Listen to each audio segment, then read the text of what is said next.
Hello বন্ধুরা, welcome to অপর্ণার kitchen. আজ আপনাদের সাথে দুটো রেসিপি শেয়ার করব। একটা হলো কাঁকরোল ভাজা আর হলো ঝিঙে আলু চারা মাছের ঝোল। তো কাঁকরোলটাকে কেটে ধুয়ে পরিষ্কার করে নিয়ে নুন, হলুদ, লঙ্কা গুঁড়ো দিয়ে ভালো করে ম্যারিনেট করে রেখে দেবো। এইভাবে রেখে দিলে মশলাটা কাঁকরোলের মধ্যে ঢুকে যাবে, ভালো লাগবে খেতে। এখানে নিয়েছি চারা মাছ, চারা মাছটাকেও ম্যারিনেট করে নেব। দিয়ে দেবো নুন, লঙ্কা গুঁড়ো আর হলুদ দিয়ে ম্যারিনেট করে রেখে দেবো।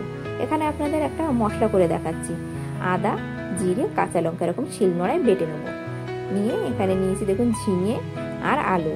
এবার কড়াইয়ে সর্ষের তেল গরম করে একে একে মাছগুলো দিয়ে আমি লাল লাল করে ভেজে তুলে নেব।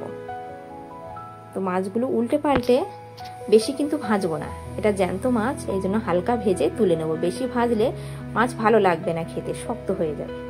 তো এইভাবে ভাজা হয়ে গেছে মাছগুলো, আমি সমস্ত মাছ তুলে নেব। এবার ওই কড়াইয়ে দিয়ে দেবো একটা কোচানো পেঁয়াজ আর দুটো কাঁচা লঙ্কা দিয়ে নাড়াচাড়া করে ঝিঙে আলু দিয়ে দেবো। দিয়ে একটু নুন, লঙ্কা গুঁড়ো আর একটু হলুদ দিয়ে ভালো করে কষিয়ে নেবো। কষিয়ে ওপর থেকে দিয়ে দেবো একটা ছোট সাইজের টমেটো কোচানো, দিয়ে আবারও কষিয়ে নেবো। কষিয়ে এখানে দু মিনিট চাপা দিয়ে রেখে দেবো। তো চাপা দিয়ে আর একটু নাড়াচাড়া করে এখানে পরিমাণ মতন আমি জল দেবো। যেমন আমি ঝোল রাখবো, একটু পাতলা ঝোল হবে, এই জন্য আমি বেশি জল ব্যবহার করছি। তো এখানে আবারও একটু চাপা দিয়ে দিচ্ছি। 2 থেকে 3 মিনিট আমি চাপা দিয়ে রেখেছি। তা 2 থেকে 3 মিনিট পরে ফিরে আসছি। তো দেখুন ঝোলটা ফুটে উঠেছে, আমার আলু ঝিঙে কিন্তু সেদ্ধ হয়ে গেছে। এবার এটা ফোড়ন দেবো আমি।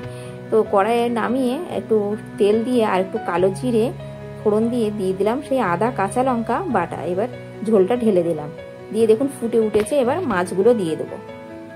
মাছগুলো আগে দেইনি কারণ মাছগুলো ভেঙে যাবে, ছোট মাছ তো এই জন্য।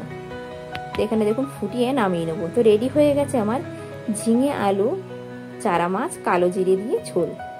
এভাবে গরম গরম পরিবেশন করুন। এবার কাঁকরোল ভাজাটা ভেজে নেব। তো কড়াইয়ে সর্ষের তেল গরম করে একটা শুকনো লঙ্কা দিয়ে দেবো কাঁকরোলগুলো, দিয়ে নাড়াচাড়া করে একটু চাপা দিয়ে রেখে দেবো। এইভাবে চাপা দিয়ে রান্না করব যাতে কাঁকরোলগুলো সেদ্ধ হয়ে যায়। এভাবে ভাজলে কিন্তু ভাত, রুটির সাথে পরিবেশন করতে পারে। আমি গরম গরম ভাতের সাথে পরিবেশন করব।